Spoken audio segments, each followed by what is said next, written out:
Hi everyone, Kelt here.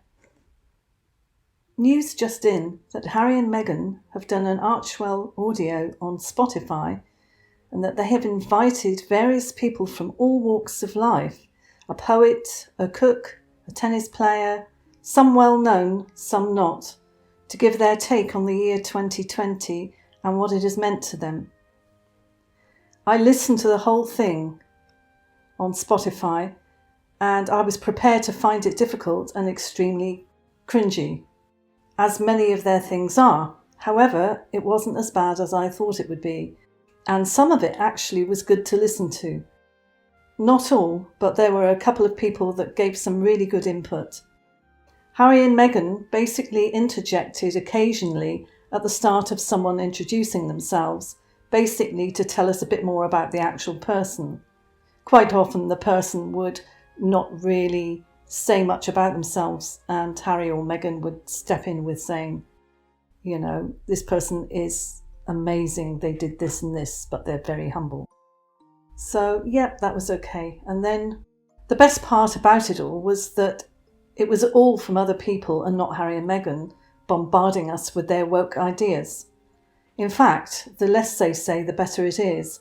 Linking the various recordings from people together is probably the way to go for them, i.e. let others do the talking.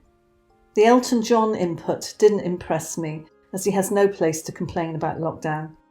A couple of others touched on politics and hints of BLM, with a small bit of input from Meghan regarding women of colour, but apart from that, most of them are okay. Most of what they said was okay. The poet from East London was particularly good to listen to, and the cook also was genuine, I feel. The short input from James Corbyn was refreshingly honest, and I personally could relate to his saying that he found it easy to cope with staying in one room for long periods of time during lockdown. The interjections from Harry and Meghan were a little cheesy, but not as bad as their previous flirting, etc. in the last one. The bit at the end where someone started playing guitar did freak me out a little, as I thought, oh no, don't tell me this is Harry's little rendition. But thankfully it wasn't, though I'm sure we'll get that in the future. At the end, they talked about the song This Little Light of Mine, how important it was to them when it was played at the very end of their wedding as they walked out, as they felt it important that they should let their lights shine and that only light can put out the darkness. I can only say how relieved I was that they didn't actually sing this, as when they started talking about this, I thought they were going to sing it. They played a choir singing it. I think it was the Freedom Choir who sang at their wedding. The very end had Archie speaking. I knew about this before I watched the Spotify podcast.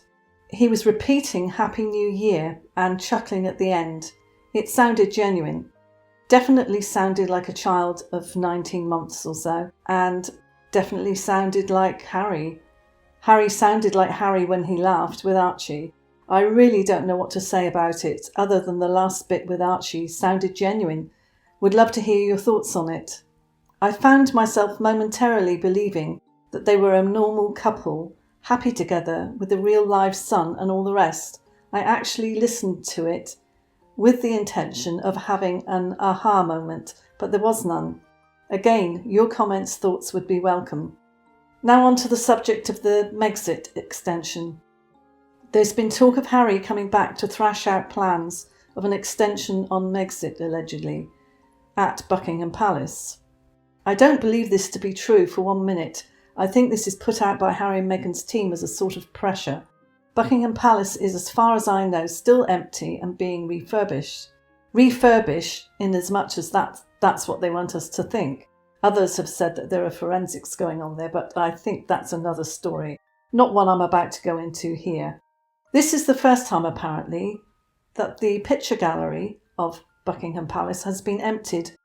The first time in 45 years. I've been through the picture gallery myself and seen the amazing paintings there, which are not viewable to the general public unless you were either on a tour of the palace or attending a function or investiture, as I was.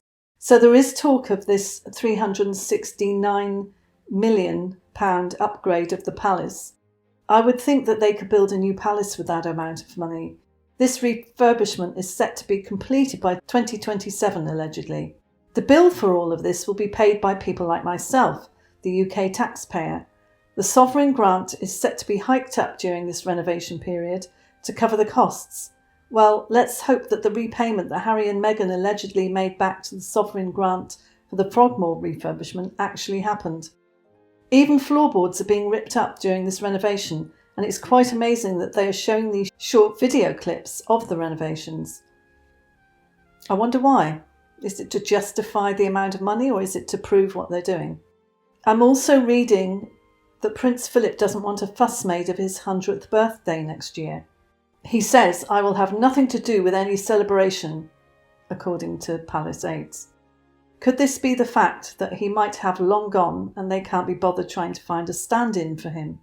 They say that he is a reluctant celebrant, which says that Prince Philip is on his deathbed and has confessed to the Queen, who is by his side allegedly, about, not least his alleged affairs, having left millions to the love of his life, Penny Romsey, and his apologies to the Queen. Nothing would surprise me. At the moment, I have no way of knowing if this is accurate or not. Only time will tell, whether other media runs with it or disproves it. Allegedly, he also apologised to Prince William and gave him a heartfelt apology for not being there for him enough.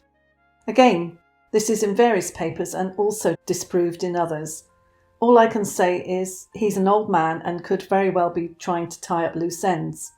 Or he might well have long gone, and this might be all part of the theatre to keep us focused on other things. Let me have your comments, and I know it's quite a varied amount of subjects in this video, but let me have your comments, and I'll see you in the next one. Bye!